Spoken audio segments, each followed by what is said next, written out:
let's talk about doping and the whole Russian delegation. What's going on with that?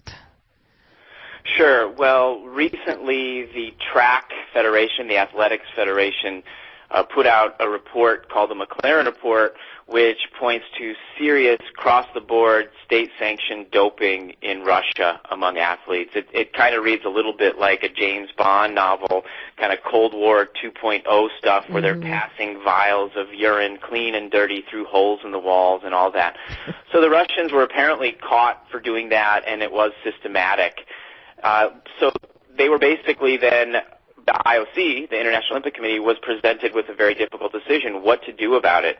And so they decided just recently in the past week to punt responsibility to the individual sport federations, so like the fencing federation or the athletics federation I was speaking of. They individually decide whether Russian athletes will be allowed to participate. And that decision was really rippling with contradictions, because the International Olympic Committee certainly wants to stop doping, at least that's what they say.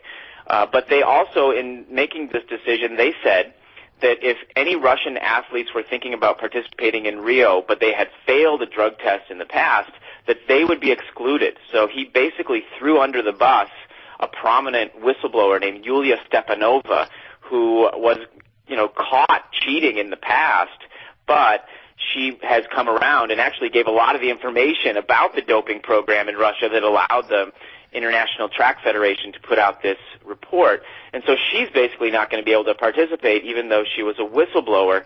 Meanwhile, athletes from other countries who have failed doping tests in the past but who are apparently clean for the moment, they will be allowed to participate. So the International Olympic Committee put this incredible double standard into place. So put a finer point on it, for those of people that are going to be watching the Olympics, you'll see Justin Gatlin, who has failed doping tests in the past. Apparently he's clean now, which is great, but he's allowed to play on while this whistleblower from Russia has not.